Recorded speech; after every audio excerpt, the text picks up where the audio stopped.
Salut tout le monde, bienvenue sur Enfants de Lumière.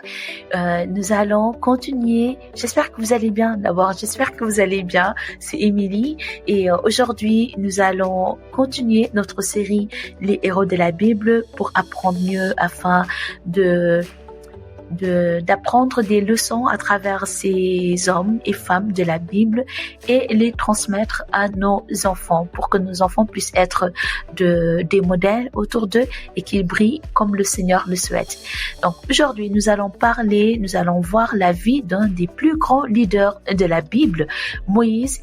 Mais attention, nous n'allons pas parler du Moïse avec les 10 commandements en main.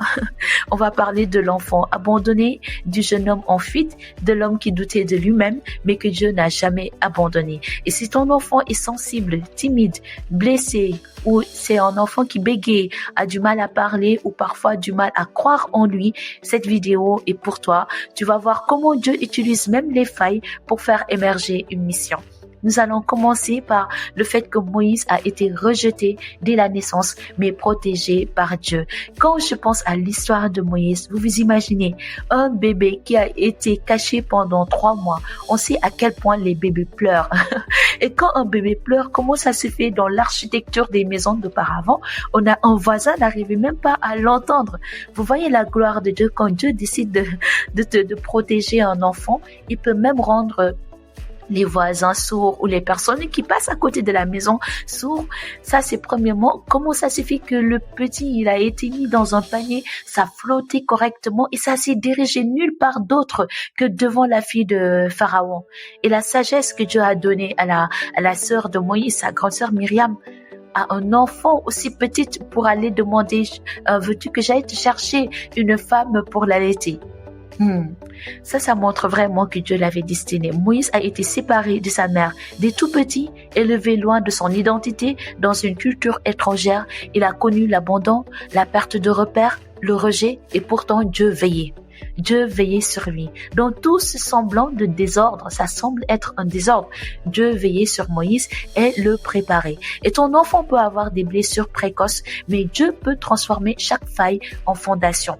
Pourquoi je parle de blessures? Supposons que vous avez un enfant qui parle soit tardivement, retard de langage ou qui bégaye. C'est pas du tout évident. Moi, je me rappelle lorsque j'étais en primaire, on avait un camarade de classe qui bégayait et beaucoup de personnes se moquaient de lui, surtout les garçons, j'ai l'impression. Surtout les garçons qui se moquaient de lui, mais on voyait que ça lui faisait mal. Et plus les gens riaient, et plus il bégayait, et plus les gens riaient, plus il avait du mal à lire.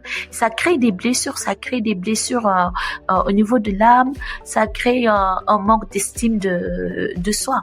Donc ton enfant peut avoir des blessures précoces, mais Dieu peut transformer chaque faille en fondation.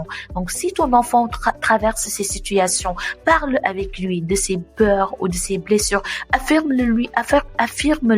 Oui, désolée, je suis un peu fatiguée. Donc, affirme à ton enfant que Dieu n'a pas besoin qu'il soit parfait pour l'appeler.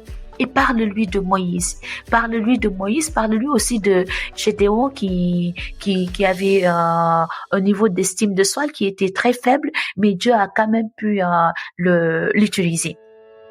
Moïse aussi avait des difficultés à parler, mais Dieu l'a quand même choisi. Il dit dans Exode 4:10, « Je ne suis pas un homme éloquent, je parle avec peine. » Et Moïse a argumenté avec Dieu. Il lui a donné tous les arguments, il lui a donné des prétextes pour ne pas y aller. Il lui dit, « Choisis quelqu'un d'autre. Je ne suis pas capable, je peux pas. Si c'est pour parler, moi je peux pas. » Mais Dieu ne s'est pas arrêté là. Dieu ne s'est pas arrêté au périmètre que les hommes disaient c'est ta faiblesse. Donc, quand les hommes regardent et disent ça c'est ta faiblesse, Dieu regarde et dit je vais me servir de ça pour te glorifier. Je vais m'appuyer sur ta faiblesse pour sauver tout ton peuple.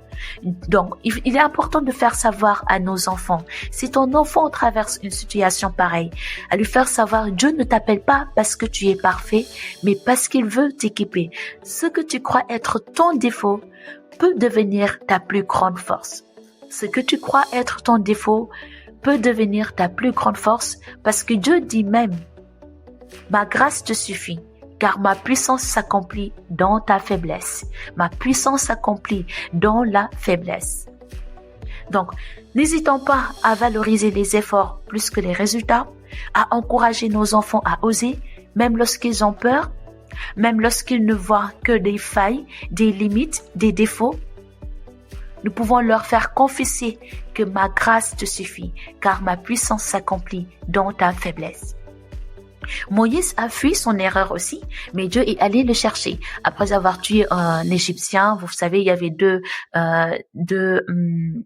Égyptiens qui se bagarraient et Moïse a tué un d'entre eux. Moïse part dans le désert, il fuit sa culpabilité, mais des années plus tard, dans le buisson ardent, Dieu vient le chercher. Même quand Moïse pensait avoir raté sa vie, Dieu l'avait toujours en vue. Il était toujours dans le champ de vision de Dieu. Il était toujours dans les radars du Seigneur. Donc, tu peux transmettre à ton enfant, tu peux faire des erreurs, fuir, tomber, mais Dieu saura toujours où te trouver. J'ai rencontré une femme il y a quelques années. Elle me disait, elle a vraiment grandi elle a été dans une famille chrétienne et ses parents ont fait tout leur possible pour que elle ait les bases. Et à un moment donné de sa vie, elle s'est éloignée de tout ça en fait. Et elle me disait qu'elle s'est éloignée, mais après elle est revenue. Elle me disait que la fondation que les parents posent, cette base, cette semence, c'est comme de l'élastique. Tu as beau partir où tu veux, mais tôt ou tard, tu vas revenir dans la maison. Donc, on peut dire à nos enfants, tu peux faire des erreurs, fuir, tomber, mais Dieu saura toujours où te trouver. Dire à ton enfant, Dieu ne t'abandonne pas à cause de tes erreurs, il t'appelle à cause de ta destinée. Et c'est important que les enfants sachent que le Seigneur les aime. Et que le Seigneur n'est pas le papa qui réprimande, qui juge, qui rejette parce que tu as péché. Non. Il est important qu'ils sachent que même quand tu as péché, il t'accueille les bras écartés. Ses bras sont ouverts.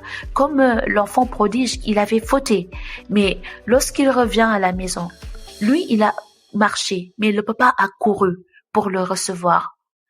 Nos enfants doivent être conscients que s'ils pêchent, Dieu est toujours là. Les bras grands ouverts et il court pour les retrouver.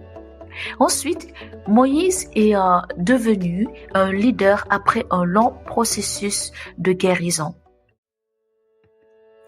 Il a mis du temps, il a résisté, il a douté, mais Dieu l'a accompagné pas à pas, avec patience, jusqu'à ce qu'il ose dire oui.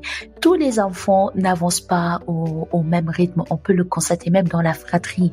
Et certains ont besoin de temps, de soutien, d'amour, de sécurité pour se relever.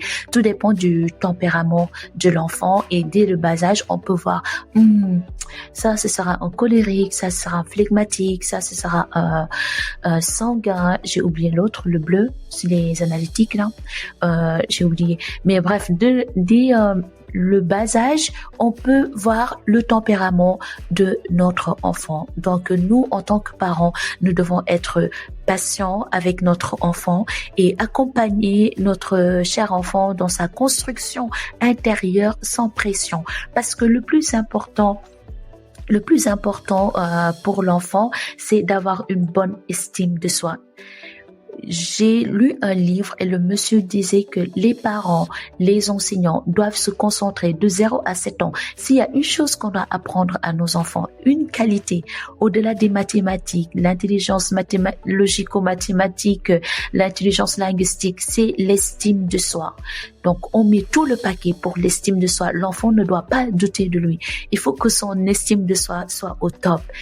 N'hésitez pas à faire des déclarations avec vos enfants, à leur dire, je sais que Dieu a mis quelque chose en toi et je marcherai à ton rythme pour t'aider à le découvrir.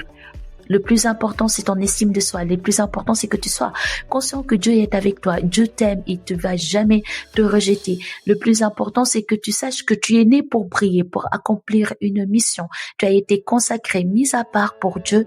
Tu n'es pas appelé à faire tout ce que les autres font. Tu as une grande destinée et tu es né pour briller. Donc Moïse aussi a persévéré malgré les obstacles. Le peuple murmurait, Pharaon résistait, Moïse était fatigué, mais il n'a jamais abandonné la mission. Et un enfant qui apprend à persévérer, à être résilient, même quand c'est difficile, il deviendra un adulte solide et inspirant. Nous devons leur apprendre à cultiver le courage, la foi, la patience, la résilience, la persévérance. C'est des choses que nous devons déclarer sur nos enfants. Mon enfant est brillant, mon enfant est dirigeant, il est courageux, il est persévérant, il a la résilience. Et l'idée que nous devons cultiver aussi l'idée que l'obéissance à Dieu est plus importante que l'opinion des autres. Le plus important pour eux, c'est d'obéir à Dieu et pas de tenir compte de l'opinion des autres. Non, on n'obéit pas aux autres, on obéit à Dieu. Le plus important, c'est d'obéir à la personne à qui je vais rendre compte, celui qui est là pour moi, qui m'a créé, façonné à son image, qui a donné son fils pour que je sois sauvé. Donc c'est lui que je vais rendre compte à lui et pas à une autre personne. Josué 1:9, sois fort et courageux. Sois fort et courageux. En conclusion, les enfants blessés peuvent devenir de puissants leaders. Moïse aurait pu se dire, je suis trop faible, je suis trop lent, trop imparfait, mais Dieu a dit, c'est toi que j'ai choisi. Et c'est le même message pour ton enfant. Dieu aussi, personne n'avait misé sur David, mais c'est lui que Dieu a choisi. Et Dieu dit, l'homme regarde à l'apparence, mais Dieu regarde au cœur. Et comme défi que je te donne, demande à ton enfant, il y a dit quelque chose en toi que tu n'aimes pas. Puis rappelle-lui que Dieu peut utiliser même cela pour sa gloire. Et dis-moi en commentaire, ton enfant a-t-il une fragilité que tu aimerais transformer en force? Comment l'es-tu dans ce chemin? Et si cette vidéo t'a touché, pense à liker, à t'abonner et à partager cette vidéo à d'autres parents qui veulent élever des enfants libérés de leurs blessures pour accomplir leur destinée, leur mission. À très bientôt sur Enfants de Lumière et n'oublie surtout pas, les failles de ton enfant ne l'éloignent pas de son appel, elle les prépare. Merci beaucoup et à très bientôt. Bye.